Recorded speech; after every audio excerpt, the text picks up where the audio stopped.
Eliza loved to paint. Her small apartment overflowed with canvases, each one a reflection of her soul. Sunsets blazed with fiery oranges and reds. Fields of wildflowers burst with joyful purples and yellows. Eliza poured her heart into every stroke, finding solace and strength in her art. Eliza as Eliza. And I also loved Daniel.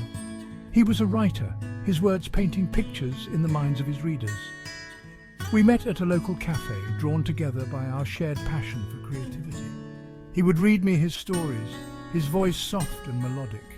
I would show him my paintings, my heart pounding with every glance he stole in my direction.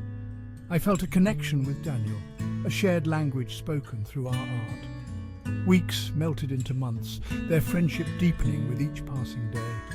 They talked for hours, sharing dreams, fears and aspirations. Eliza found herself falling for Daniel, her feelings intensifying with every stolen smile, every brush of their hands. She yearned to tell him how she felt, to confess the emotions swirling within her, like the colours on her palette. Eliza decided to confess her feelings. She would bake him his favourite cookies, the ones with the chocolate chips he adored. As she mixed the dough, her heart pounded in her chest. Hope and fear danced within her, a chaotic mix of emotions she longed to express. Finally, the day arrived. Daniel sat across from her, his eyes twinkling as he savoured the cookies. Eliza as Eliza. "Daniel, there's something I need to tell you." The words tumbled out, a torrent of emotion she could no longer contain. She spoke of their connection, the way his words made her soul sing. She spoke of the way his presence filled her with a joy she had never known. Eliza as Eliza. And finally, I confessed, my voice barely above a whisper, "Daniel, I think I'm in love with you." Silence hung heavy in the air, broken only by the ticking of the clock on the wall. Daniel's eyes, usually filled with warmth and laughter, held a look of surprise, then sadness. He reached across the table, his hand gently covering hers. "Daniel as Daniel. Eliza, you're an amazing woman, and I cherish our friendship deeply." Rejection washed over Eliza like a tidal wave. It crashed against her heart, leaving behind a trail of pain and disappointment. Daniel tried to explain, his words kind but firm. He cared for her deeply, he insisted, but not in the way she longed for. He valued their friendship too much to offer her anything less than honesty. Eliza listened numbly, the colours of her world fading into shades of grey. When Daniel left, the silence in the apartment was deafening. Tears streamed down her face, each one a brushstroke of pain on the canvas of her heart.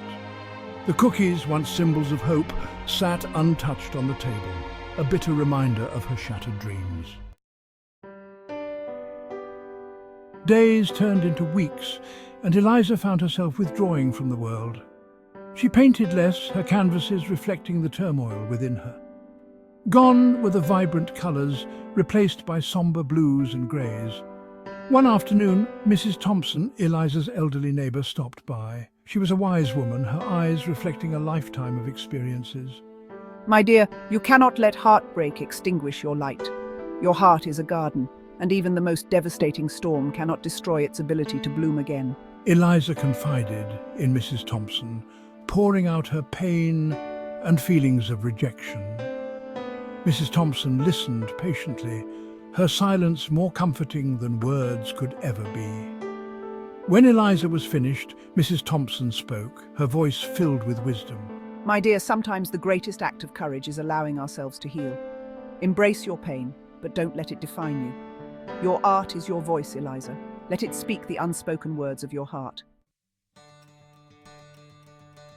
Mrs. Thompson's words resonated deeply within Eliza.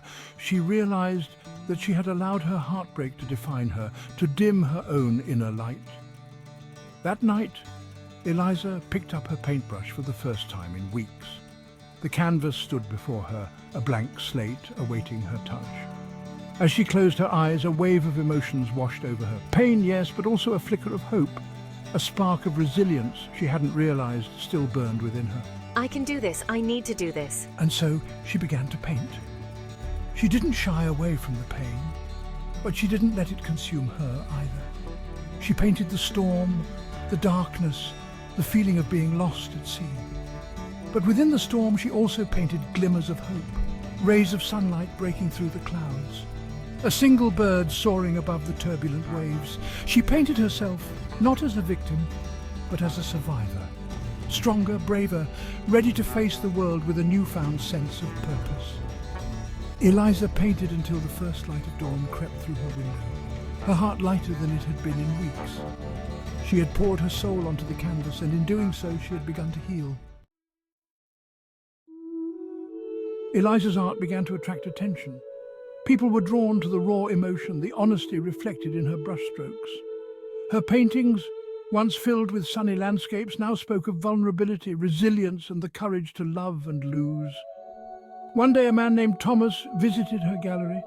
He was captivated by her work, particularly a painting of a woman standing tall amidst a storm, her head held high, a look of quiet determination in her eyes. Thomas sought out Eliza, eager to understand the story behind the painting. They talked for hours about art, life, and the courage it takes to overcome heartbreak. Your work is incredible, Eliza. The emotion, the strength, it's all so palpable. How did you capture it so perfectly? It's been a journey, Thomas. One filled with pain, but also with growth and healing. Eliza found herself drawn to Thomas's kindness, his gentle spirit, and the way he seemed to see into the depths of her soul. It wasn't love at first sight, not like the all-consuming passion she had felt for Daniel. It was something quieter, more profound. As they stood together, bathed in the soft glow of the gallery lights, Eliza realized that Mrs. Thompson was right. Her heart, once shattered, had begun to heal. The pain was still there, a faded scar on her soul, but it no longer controlled her. In its place bloomed something new, something stronger and more resilient. A new chapter was beginning, filled with possibilities as vast and unknown as a blank canvas. I think I'm ready for this new journey. Eliza smiled, her heart filled with gratitude for the journey that had brought her to this moment, and the courage she found within herself to move forward.